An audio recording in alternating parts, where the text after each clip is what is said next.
Hi, my friends. Today's story is called Stop That Pickle.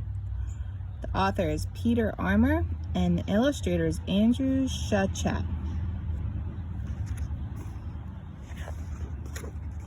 It was lunchtime when Miss Elmira Deeds waddled into Mr. Adolph's deli.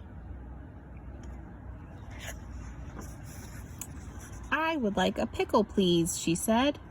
"Why, certainly," said Mr. Adolph, wiping his hands. He unscrewed the lid on the giant pickle jar and looked inside. There was only one fat pickle left floating in the brine.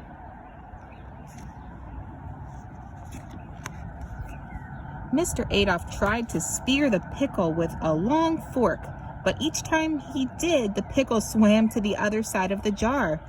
This pickle did not want to be eaten.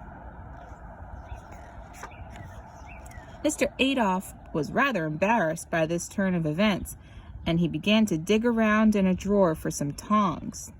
As he was doing this, the pickle climbed out of the jar on his little green legs, darted across the counter, and ran out the door. "Eek!" said Miss Elmira Deeds. No one had ever seen a pickle move quite so fast. "Stop that pickle!" shouted Mr. Adolph, giving chase. Down the street ran the pickle. Mr. Adolph quickly pooped out and had to sit down on the curb. Reclining on a nearby plate, a peanut butter and jelly sandwich heard the alarm and leapt up. Everyone knows that a peanut butter and jelly sandwich is not the fastest sandwich in the world, but it does have great endurance. The sandwich chugged after the pickle. "Stop that pickle!" it shouted. As the pickle and the peanut butter and jelly sandwich passed a bake shop, a fat braided pretzel climbed down from the counter and stumbled into the street. It ran a few steps behind the peanut butter and jelly sandwich, scattering sesame seeds as it went. "Stop that pickle!" cried the pretzel. Enjoying the sun on a nearby tree, a lovely green pippin apple heard the pretzel's cry and shook itself loose to join the chase. It rolled down every hill it could. A crowd of toasted almonds, 17 of them, came skittering down the street. Where they came from is anyone's guess. "Stop that pickle!" they peeped with their little almond voices. 1, 2, 3, 4, 5, 6, 7, 8, 9, 10, 11, 12, 13, 14, 15, 16, 17. A scurrying crowd of raisins and a cake donut came right behind. The last to join the parade were a cool bottle of grape juice and an elegant vanilla ice cream cone sprinkled with chocolate. They all had just one thing to say: "Stop that pickle."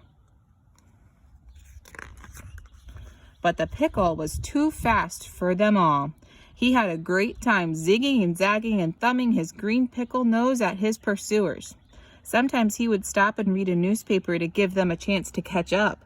They were the slowest food he'd ever seen. On and on went the chase. It seems that it would never end when, oof! Rounding a corner, the pickle collided with a young boy. Stunned, the pickle lay there. The collision had knocked the wind out of him. Quickly, all of his pursuers gathered around.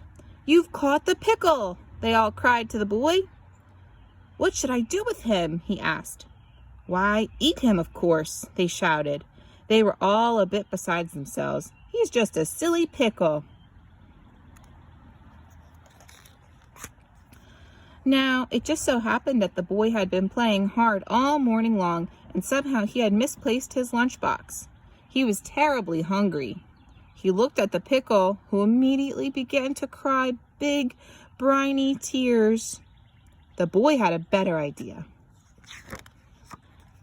He ate the peanut butter and jelly sandwich, the fat braided pretzel, the lovely green pippin apple, the 17 toasted almonds, the handful of raisins, the cake donut, and drank the bottle of grape juice. Finally, he polished off the ice cream cone. The only thing left was the pickle.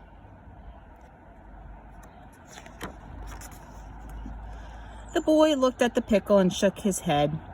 Who ever heard of eating a pickle after ice cream? "Stop that pickle!"